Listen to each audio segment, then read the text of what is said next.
Guys, it's finally here, the summon rush for the fusion, and I am super excited. However, it's an extremely expensive summon rush, far more expensive than I anticipated. So we're going to have to pull quite a few shards today. So stick around for that till the end of the video because we are probably going to get something incredibly good, guys. The epic, we have a chance to get the epic for the fusion here. That's at 6,100 points. That's like a lot of sacred shards, right? Each sacred shard is worth 500 points. So that's 12 sacred shards and like maybe a void, right? We're going to be dipping into our primals, I think, a little too. I have 9 sacreds, but we're going to both pick up the rare and the epic. Along the way, we'll get some chickens, an XP barrel, and a Lego book. So that'll be really good as well as a 6-star haste glyph, which will be incredibly nice. Maybe I can slap that on Arbiter or something. Guys, if you want to go all the way, you can get some more books, mythical skill tomes, all that kind of stuff. I don't recommend doing that. I recommend saving your resources, just picking up the epic because that is already expensive as heck right now. Hold up! Click the link in the description below right now to get a free legendary champion, Bambus 4-leaf, as well as one amazing free epic as you level up. Here are the exact steps you need to follow. 1. Log out of Plarium Play on your PC. If you've never had Raid installed on your mobile phone before, the link will work there too. 2. Click the link in the description and start a brand new Raid Shadow Legends account with a brand new email. 3. Launch Raid and complete your tutorial. 4. You can find Bambus 4-leaf here as well as Ugo at level 15. This is an amazing account start in Raid Shadow Legends, so be sure to use my link in the description below right now.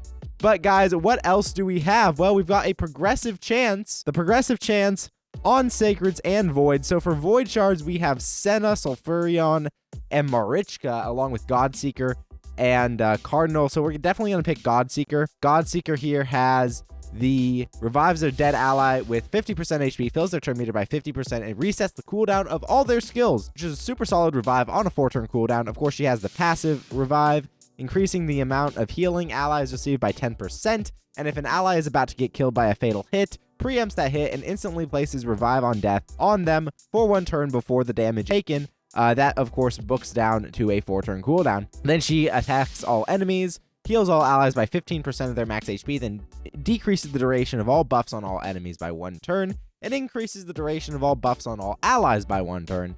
And then she attacks 1 enemy on the A1 here, heals the ally with the lowest HP except this champion by 5% of their max HP. Very solid epic. We're going to lock her in. And honestly, all 3 of these voids are incredibly good.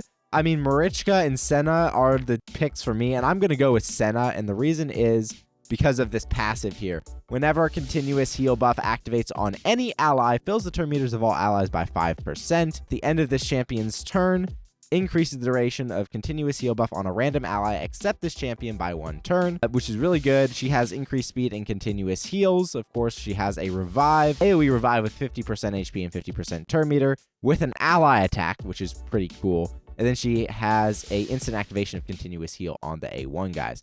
All right, so there we go. We're going to lock those in. As far as Sacreds and Primals go, like I said, we are going to be dipping into the Primals. We're going to go with Rector and Glycad. Everyone knows what Rector does.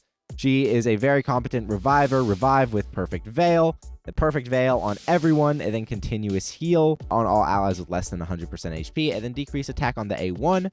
And then her passive here, whenever an ally under Veil or Perfect Veil gets a turn, heals them by 10% of their max HP. Also increases the resistance of allies under Veil or Perfect Veil by 50, which is pretty cool. Will only increase resistance once per ally if there are multiple Rectors on the same team. Pretty cool. And then Glycad here. People are wondering why I'm choosing Glycad over like some of the other champions, particularly Duchess. And the reason is he has wrecked me in live arena. Allies under Perfect Veil placed by this champion deal 10% more damage, which is sweet. Allies under Perfect Veil placed by this champion deal an additional 10% damage to enemies under Veil or Perfect Veil. Pretty cool. Then he has a AoE revive with 40% HP and 25% turn meter with increased accuracy and increased defense on all allies for 3 turns. These buffs will be placed even if no allies were revived. If no allies were revived by this skill, grants this champion an extra turn. Good grief. That is really strong. All on a 4-turn cooldown. Then here on the A2, increased attack on everyone also has a chance that books to 100% chance to place Perfect Veil on all allies except this champion for 2 turns. And then he has a turn meter fill. Fills the turn meter of all allies by 15%. Then he attacks one enemy 2 times. Each has a 35% chance of placing freeze for 1 turn. If the target has 50% HP or less, this debuff cannot be resisted. So that's very good for Fire Knight as well. Why not Duchess? Well, Duchess here has a revive all dead allies with 70% HP. No turn meter though. Places Veil on all allies except the champion for 1 turn, and then continuous heal on all allies for 2 turns. Very interesting here, right? So no turn meter on the AoE revive. That is huge. It's still on a 4-turn cooldown though. Then she has block debuffs and increase attack on all allies for 2 turns. Then places perfect veil on all allies except this champion for 2 turns. That's on a 4-turn cooldown. It is good. Not entirely sure it's better than Glycad's turn meter fill skill though. The block debuffs is very nice though. Then the A1 attacks one enemy 2 times, places shield equal to 10% of this champion's max HP for 2 turns on this champion and the ally with the lowest HP. I think that's good, especially if she's tanky, but I don't think it outranks the freeze that Glycad brings for Fire Knight. Then decreases the damage taken by all allies from AoE attacks by 25%, 15% from bosses. That's a very, very good skill. You'll love to see that, right? So the passive is very good, but we're still going to lock in Glycad. I think I will get more use from him on my account, guys. So without further ado, let's get into the shard pulls. Let's see what we've got. We're probably not going to dip into the ancients any, but we do need to pull all the sacreds. So here we go. Here we go. That is an epic. Hoping for some gold. Oh, Royal Guard. He's new. He is new. Okay. Attacks 4 times at random. Each hit has a 60% chance. Books to 75% chance of placing decreased speed for 2 turns. Each hit also has a 60% chance of decreasing the target's turn meter by 25%. Super solid. Then he has enemy max HP. Attacks all enemies. Damage increases according to enemy max HP on a 4-turn cooldown, which is very nice. Then he attacks one enemy, 50% chance of placing decreased defense for 2 turns. He is new, guys. Very happy to see Royal Guard. Welcome to the account, man. Let's keep going. Hoping for some gold. Let's go. That's another epic. Oddbar the Bard. I don't know what he does. AoE with decreased defense. Okay.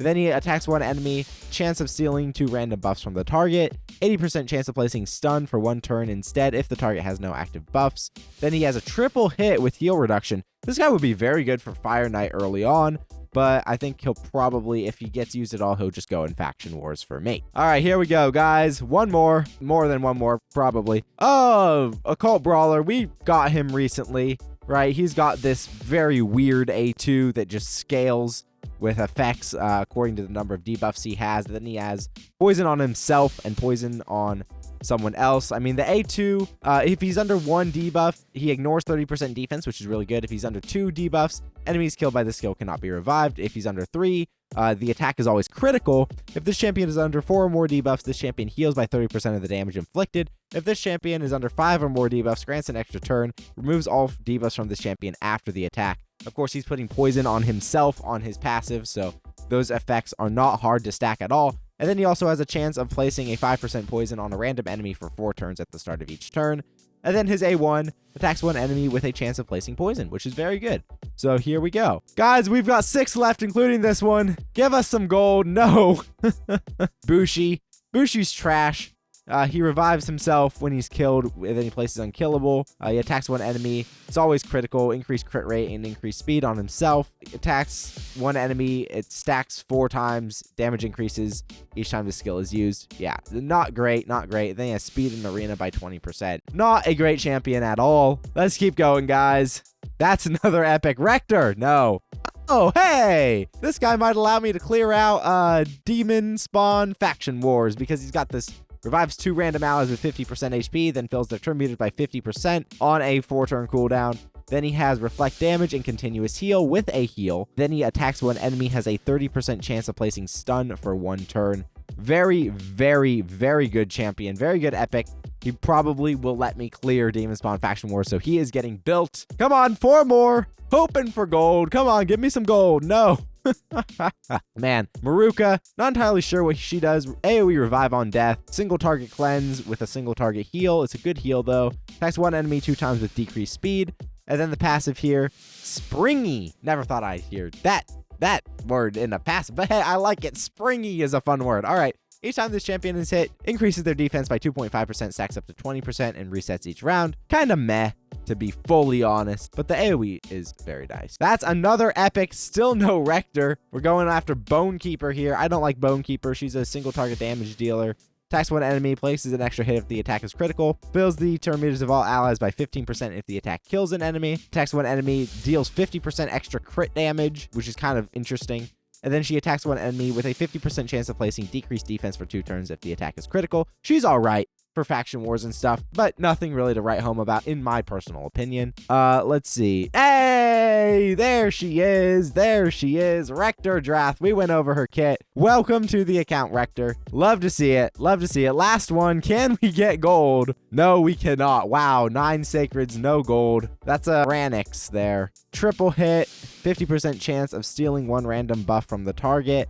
Block buffs for 2 turns if the target has no buffs after the attack. Attacks one enemy, inflicts 100% more damage against targets without any buffs. And then she has a decreased attack A1, which we always like to see. All right, well, let's pull the primals. Hoping for a mythical. Hoping for a mythical. Otherwise, it's just summon rush points. That's a wretch. That's not a mythical. Legendary, come on. That's also a rare. Let's see. Let's see where we are as far as the summon rush is concerned. See how many more shards we need to pull. Probably need at least 2 voids. Yeah, we're at what? 4,900 points. We still need another 2,000 points. So we're gonna need, what, 20 voids? We're gonna need all the voids, right? We're gonna need all the voids. That's okay. I don't want to over pull, so we'll just do a 10 pop here and then see where we are. Hoping for another Void Legendary. Maybe some Void Epics would be good. Still looking for a Man-Eater. Could use a Man-Eater. So far, nothing. Just summon rush points right now. Let's see what we've got. Man, nothing. All right, let's see where that put us. Good. Okay, we got her. Exactly. Perfect. Guys, no gold. No gold for me today. Ouch, that hurts, not gonna lie. That really hurts. But we did get some energy to throw into the dungeon divers, so that's good.